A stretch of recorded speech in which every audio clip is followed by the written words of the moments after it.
मेरे भाई अनिल की कपड़ों की दुकान थी, जहां शादी ब्याह के जोड़े मिलते थे। ज्यादातर लोग अनिल भाई की दुकान पर जाया करते थे। जिन्हें शादी ब्याह के जोड़े लेने होते थे, मोहल्ले वालों को भी उनकी दुकान का पता था। किसी के घर में शादी होने वाली होती तो औरतें अनिल भाई की दुकान पर ही खरीदारी के लिए जाना पसंद करती थी, क्योंकि उनके सिर्फ अच्छे संस्कार ही नहीं थे, बल्कि वो सबकी बहुत इज्जत करते थे। अपने मोहल्ले वालों को कपड़े कम रेट में ही दे देते थे, ये बात सबको पता थी। इसलिए वो अपने इलाके में मशहूर थे। उनकी उम्र 24 वर्ष थी। माँ ने उनके लिए बहुत सी लड़कियां देखी, लेकिन अनिल भाई मना कर देते। उन्हें कोई लड़की पसंद ही नहीं आती थी। एक दिन एक लड़की उनकी दुकान पर आई। उसने कुछ कपड़े खरीदे। पहली बार कोई लड़की मेरे भाई को पसंद आई थी, मगर वो उसके बारे में कुछ नहीं जानते थे कि कौन है और कहाँ रहती है। 2-4 दिन बाद वो फिर दुकान पर दोबारा आई। उसने कुछ दुपट्टे खरीदे। शायद उसके घर में किसी की शादी थी। इस बार वो ऐसी बनी सवरी हुई थी कि अनिल भाई उस पर मर मिटे। जैसे ही वो खरीदारी करके दुकान से बाहर निकली तो उन्होंने अपने नौकर से कहा, इसके पीछे जाओ, देखो ये लड़की कहाँ रहती है। नौकर तो हुक्म का गुलाम था। वो मोटरसाइकिल पर लड़की के पीछे चला गया।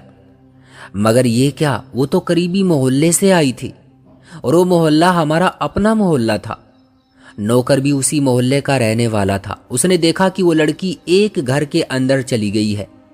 उसने वापस आकर बताया, अनिल भाई, वो लड़की हमारे ही मोहल्ले में रहती है। वो घर जो बेचा जा रहा है, ये लोग उसी घर में रहते हैं। शायद वो घर इन्होंने खरीद लिया है। ये बात सही थी। उस गली में हमारे मामा रहते थे, जो हमारे घर से अगली गली के एक मकान में रहते थे। और उनके घर के बराबर वाला मकान 1 साल से खाली पड़ा था, जो बेचा जा रहा था, और अब उसमें नए लोग आ बसे थे। एक दिन मामी के साथ मैं और मम्मी उनके घर गए। वो लड़की हम लोगों से बहुत अच्छी तरह से मिली। उसका नाम सोनम था। उसने बताया कि वो अभी पढ़ रही है, उसके भाई की शादी होने वाली है। तभी वो अनिल भाई की दुकान से शादी के जोड़ों की खरीदारी करने गई थी। उसकी माँ भी बहुत अच्छी औरत थी। हम लोगों की खूब आओ भगत की। खैर 2-3 घंटे बाद हम घर वापस आ गए। अनिल भाई को पता नहीं था कि हम सोनम के घर हो आए हैं। एक दिन दुकान पर जाते हुए उन्होंने सोनम को घर से निकलते देख लिया। वो कॉलेज जा रही थी। अब उन्हें पता चल चुका था कि वो किस समय घर से निकलती है।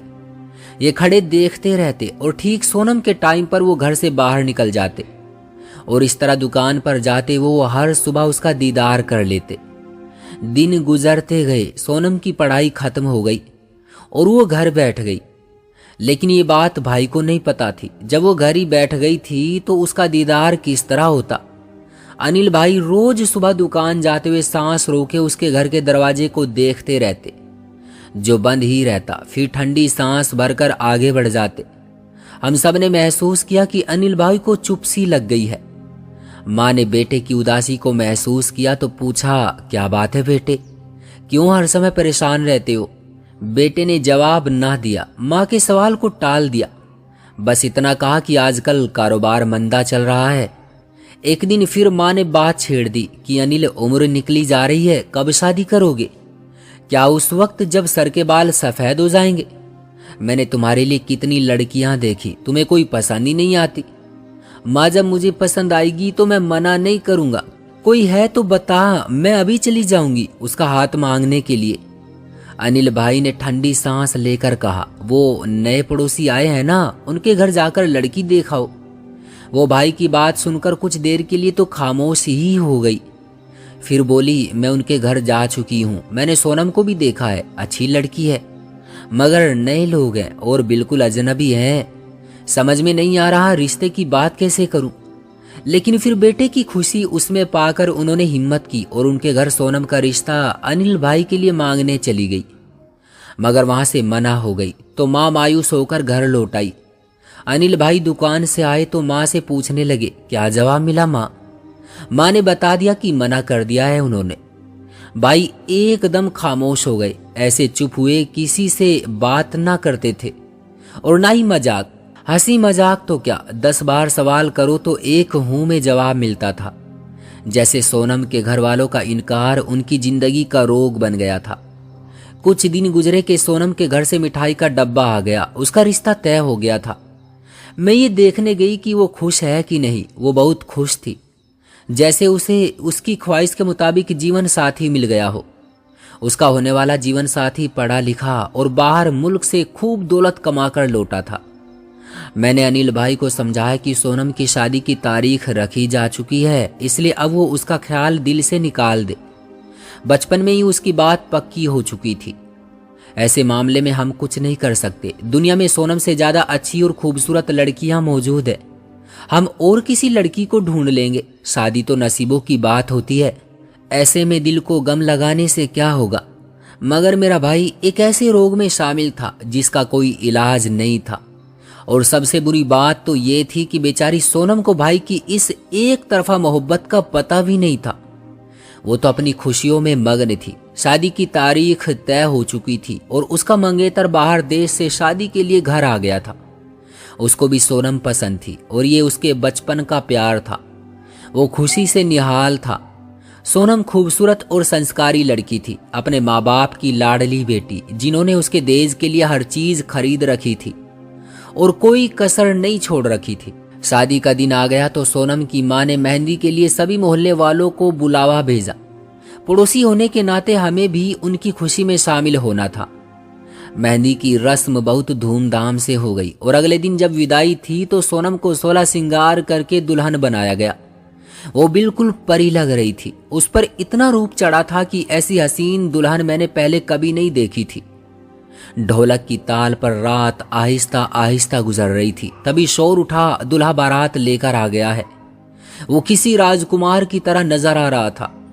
रस्मों के बाद दूल्हा अपनी दुल्हन को विदा करके ले गया।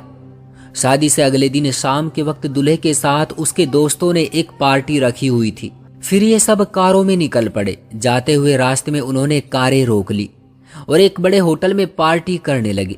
1 घंटे बाद वो दोबारा घर की तरफ आने लगे। दूल्हे की कार सबसे आगे थी। अभी थोड़ी यात्रा तय हुई थी कि बदकिस्मती से कार का अगला टायर फट गया और कार पलट गई। सर पर गहरी चोट लगी। सोनम के पति की मौके पर ही मृत्यु हो गई। बाकी लोगों को भी चोटें आई, मगर वो जानलेवा न थी। मरहम पट्टी करने के बाद ठीक हो गई। सोनम उधर दुल्हन बनी बैठी थी, सहेलियों के झुरमुट में हंस रही थी, जबकि सहेलियां और हम उम्र रिश्तेदार लड़कियां उससे हंसी मजाक कर रही थी। तभी दूल्हे की मौत की खबर मिली। सोनम और उसके घर वालों पर यह खबर कयामत बनकर टूटी। शादी वाले घर में खुशी की बजाय मातम छा गया।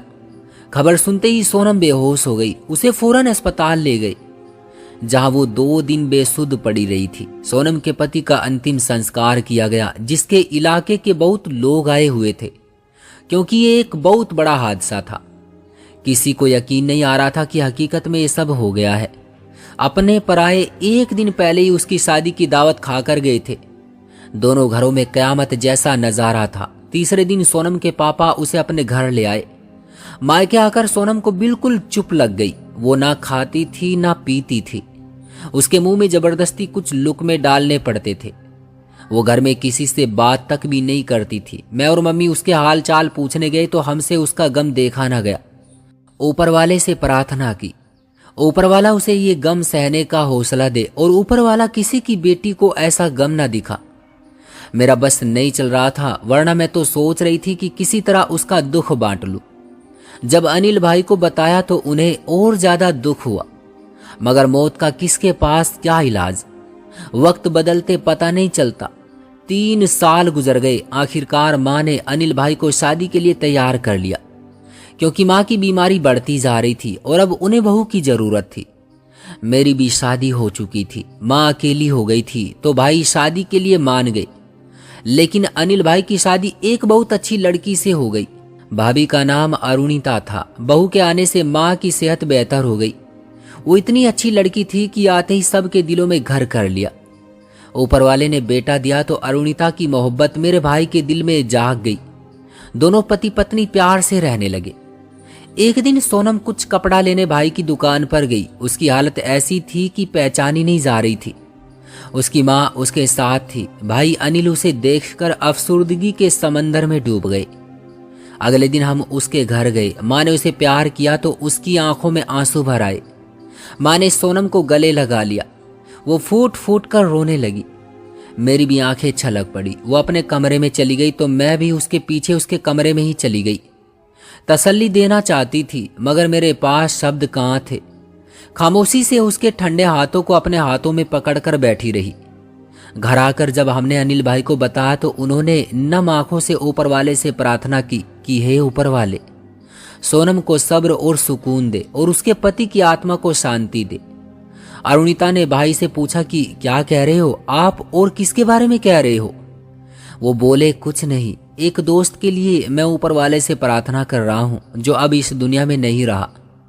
तब मैंने भाई भाभी के सुकून भरे चेहरे की तरफ देखा। सोचने लगी वाकई खुशी और गम भगवान की तरफ से होते हैं। शादियां नसीबों से होती है और जोड़े आसमानों पर बनते हैं।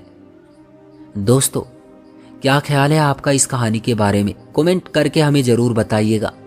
वीडियो को लाइक और चैनल को सब्सक्राइब करना मत भूलिएगा। मैं मिलता हूं आपसे अगली वीडियो में, तब तक के लिए धन्यवाद।